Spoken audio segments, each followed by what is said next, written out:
नमस्कार। World news में आज हिंदुस्तान और पाकिस्तान में संघर्ष विराम की घोषणा कर दी गई, लेकिन यह सीज फायर ज्यादा देर नहीं टिक पाया।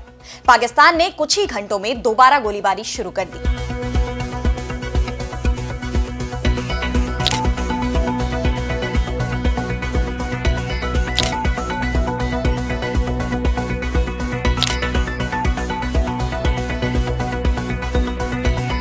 पाकिस्तान के हमलों का भारत की तरफ से पूरी सख्ती के साथ जवाब दिया गया। हिंदुस्तान ने पाकिस्तान की तरफ से संघर्ष विराम के इस उल्लंघन की कड़ी निंदा की। वहीं पाकिस्तान ने हिंदुस्तान पर ही आरोप मढ़ दिए। लेकिन दोबारा शुरू हुई इस लड़ाई ने गंभीर सवाल खड़े कर दिए हैं कि अब किस राह पर है हिंदुस्तान और पाकिस्तान। इस पर हम करेंगे विस्तार से चर्चा, लेकिन आइए जरा उन खबरों को भी देख लें जिन पर आगे होगी बात।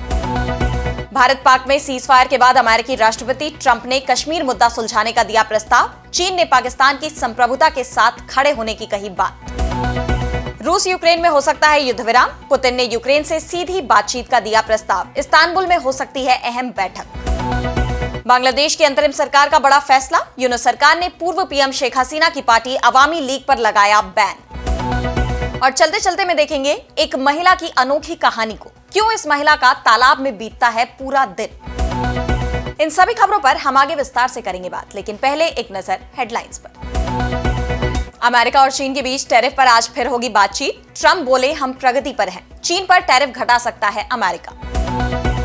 बलूचिस्तान में बीएलए ने पाक सेना का किया बुरा हाल। सरकारी ठिकानों और पुलिस पर कुछ ही घंटों में किए 39 हमले। ईरान का अमेरिका को साफ संदेश। विदेश मंत्री अरागची बोले अमेरिका का मकसद ईरान को उसके परमाणु अधिकारों से वंचित करना है, तो तेहरान भी अपने अधिकारों से नहीं हटेगा पीछे। गजा में इजरायल ने की भीषण बमबारी। 23 फिलिस्तीनियों की गई जान। स्वास्थ्य अधिकारियों ने दी जानकारी। हिंदुस्तान और पाकिस्तान में संघर्ष विराम फिलहाल हो गया है। पाकिस्तान के प्रधानमंत्री शहबाज शरीफ इसे अपनी जीत बता रहे हैं। पूरे पाकिस्तान में जश्न का माहौल है, लेकिन इस सीज फायर की घोषणा के 3 घंटे बाद ही पाकिस्तान ने इसका उल्लंघन कर दिया। पाकिस्तान ने जम्मू कश्मीर के श्रीनगर समेत कई शहरों में गोलाबारी की। हिंदुस्तान ने भी उन्हें मुंहतोड़ जवाब दिया।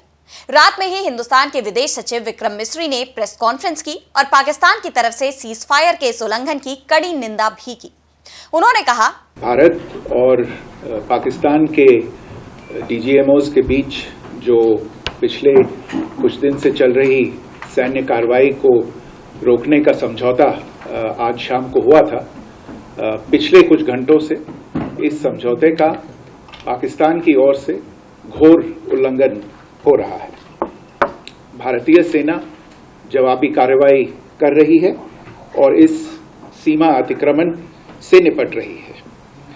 ये अतिक्रमण अत्यंत ही निंदनीय है और पाकिस्तान इनके लिए जिम्मेदार है। हमारा मानना है कि पाकिस्तान इस स्थिति को ठीक से समझे और इस अतिक्रमण को रोकने के लिए तुरंत उचित कार्रवाई करे। हिंदुस्तान ने पाकिस्तान को साफ चेतावनी दे दी है कि भविष्य में ऐसी घटनाओं के खिलाफ कड़ी कार्रवाई की जाएगी। वहीं पाकिस्तान ने उल्टे हिंदुस्तान पर ही सीज फायर का उल्लंघन करने के आरोप लगा दिए। पाकिस्तान के विदेश मंत्रालय ने दावा किया है कि उनकी सेना जिम्मेदारी और संयम से स्थिति को संभाल रही है, लेकिन हिंदुस्तान की ओर से समझौते का उल्लंघन किया जा रहा है। पाकिस्तान सरकार ने कहा है कि वो हिंदुस्तान के साथ हुए समझौते को पूरी जिम्मेदारी के साथ लागू करने के लिए प्रतिबद्ध है, लेकिन सिंधु जल समझौता और कश्मीर मुद्दे को लेकर अभी भी टसल दिखाई दे रही है। पाकिस्तान के रक्षा मंत्री ख्वाजा आसिफ ने बड़ा बयान देते हुए कहा कि अगर भविष्य में हिंदुस्तान के साथ बातचीत होती है तो कश्मीर, सिंधु जल संधि यानी IWT और आतंकवाद जैसे बड़े मुद्दे उस चर्चा का हिस्सा हो सकते हैं। हम सीज फायर पर कायम रहेंगे। यानी हिंदुस्तान और पाकिस्तान में विवाद अभी खत्म नहीं हुआ है। हालांकि पाकिस्तान ने सीज फायर का सम्मान करने की बात कही है, लेकिन उसकी कथनी और करनी में काफी अंतर देखा जा रहा है। इस बीच पाकिस्तानी सैन्य अधिकारी ने ही पुलवामा हमले को लेकर पाकिस्तान की पोल खोल दी है। साल 2019 में कश्मीर के पुलवामा में भारतीय सैन्य काफिले पर हुए आतंकी हमले में 40 जवान शहीद हो गए थे और पाकिस्तान इसमें अपनी भूमिका से हमेशा से इनकार करते आया है। लेकिन अब पाकिस्तान एयरफोर्स के एयर वाइस मार्शल और जनसंपर्क निदेशक DGPR औरंगजेब अहमद ने पुलवामा हमले को टैक्टिकल ब्रिलियंस यानी सैन्य चालाकी की मिसाल बताया है। उनका यह बयान एक प्रेस कॉन्फ्रेंस के दौरान आया। वो भी तब जब उनके साथ पाकिस्तान आर्मी के DGISPR लेफ्टिनेंट जनरल अहमद शरीफ चौधरी और नेवी प्रवक्ता भी मौजूद थे।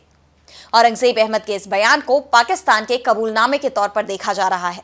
ये बयान सिर्फ पुलवामा ही नहीं बल्कि हालिया पहलगाम हमले में भी पाकिस्तान की भूमिका पर शक गहरा कर रहा है। आपको बता दें कि बीते कुछ दिनों में खुद पाकिस्तान सरकार के मंत्रियों ने ये बात कबूली है कि पाकिस्तान आतंकियों को शय देता है।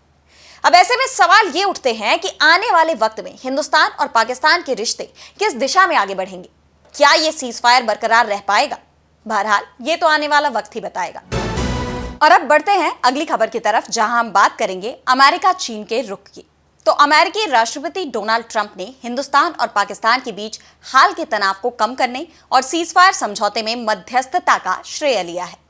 22 अप्रैल 2025 को पहलगाम आतंकी हमले के बाद दोनों देशों के बीच बढ़े तनाव के बाद यह समझौता हुआ और अब इस सीजफायर को लेकर उनका एक और बयान सामने आया है।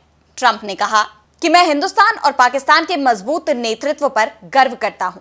उन्होंने समय रहते ये समझ लिया कि इस संघर्ष को रोकना जरूरी था, जिससे लाखों निर्दोष जानें बचाई जा सकी।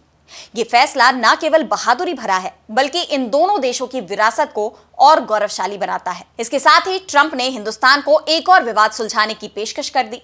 अमेरिकी राष्ट्रपति ने कश्मीर मुद्दे को 1000 साल पुराना बताते हुए कहा कि शायद 1000 साल बाद अब वक्त आ गया है कि हम इस ऐतिहासिक विवाद का समाधान खोजें।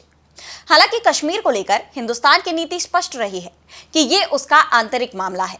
हिंदुस्तान इस मामले में किसी भी तीसरे पक्ष की मध्यस्थता को खारिज करता रहा है और ट्रंप का कश्मीर को 1500 साल पुराना बताना ऐतिहासिक रूप से ही गलत है, क्योंकि ये विवाद 1947 में शुरू हुआ।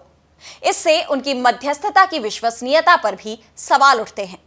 हालांकि ट्रंप ने यह भी ऐलान किया है कि अमेरिका दोनों देशों के साथ व्यापार बढ़ाएगा। वहीं दूसरी तरफ चीन ने भी इस मामले में दोहरी नीति अपनाई है। चीनी विदेश मंत्री वांग यी ने पहलगाम हमले की निंदा की और हिंदुस्तान के साथ आतंकवाद विरोधी रुख दिखाया, लेकिन उन्होंने पाकिस्तान को लोहे जैसा दोस्त बताते हुए उसकी संप्रभुता और राष्ट्रीय स्वतंत्रता का भी समर्थन किया। चीन का यह बयान ऐसे वक्त पर आया है जब उधर पाकिस्तान के प्रधानमंत्री शहबाज शरीफ ने राष्ट्र के नाम अपने संबोधन में इस संघर्ष में तमाम देशों के सहयोग का आभार जताया है और अपने भाषण में उन्होंने चीन को स्पेशल थैंक यू बोला है। ऐसे में चीन के इस रुख को देखते हुए विशेषज्ञों का मानना है कि चीन की ये नीति दोमुही है, क्योंकि वो आतंकवाद की निंदा तो करता है लेकिन पाकिस्तान का समर्थन भी करता है जो आतंकी गतिविधियों से जुड़ा रहा है। बहरहाल पाकिस्तान और हिंदुस्तान के बीच सीज फायर लागू है। और अब अगली खबर में बात करेंगे रूस और यूक्रेन की। तो रूस और यूक्रेन के बीच चल रहे युद्ध के बीच एक राहत भरी खबर सामने आ रही है। रूसी राष्ट्रपति व्लादिमीर पुतिन ने यूक्रेन के साथ बिना किसी शर्त के सीधी बातचीत शुरू करने का प्रस्ताव दिया है। ये वार्ता 15 मई को तुर्की के इस्तांबुल में शुरू करने की पेशकश की गई है। पुतिन ने कहा कि रूस ने 2022 में वार्ता नहीं तोड़ी थी, बल्कि यूक्रेन ने ऐसा किया। उन्होंने दावा किया कि उस वक्त दोनों पक्षों ने एक मसौदा दस्तावेज तैयार किया था, जिस पर यूक्रेन के वार्ता समूह के प्रमुख ने हस्ताक्षर भी किए थे, लेकिन पश्चिमी देशों के दबाव में इसे रद्द कर दिया गया। पुतिन ने कहा कि रूस ने 2022 में वार्ता नहीं तोड़ी, ये कीव था।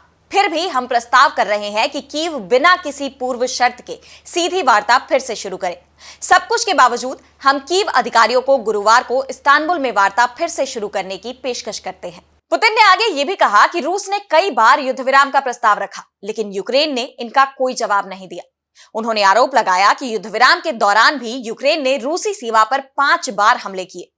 ये प्रस्ताव युद्ध को खत्म करने की दिशा में एक नई उम्मीद जगा सकता है।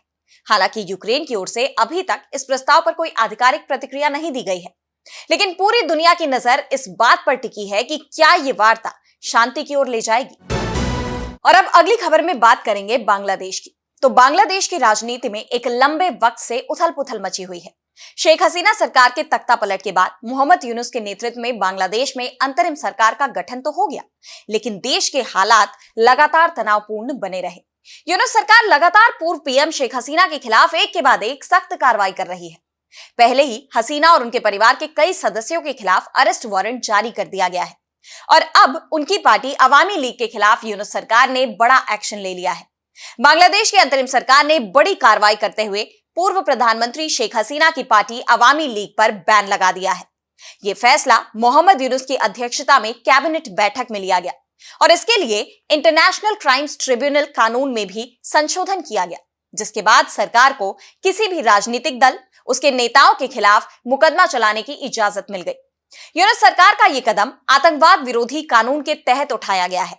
इस कदम को शेख हसीना के लिए बहुत बड़ा झटका माना जा रहा है, क्योंकि एक तरफ बांग्लादेश में आम चुनाव की मांग तेज हो रही है। यूनुस सरकार ने भी कहा है कि इस साल के अंत तक या 2026 के मध्य तक लोकतांत्रिक ढंग से बांग्लादेश में चुनाव करवाए जाएंगे। लेकिन इससे पहले ही अवामी लीग पर लगा ये बैन बांग्लादेश में शेख हसीना की वापसी, उनकी पार्टी की सत्ता में वापसी की उम्मीदों को तोड़ता दिखाई दे रहा है।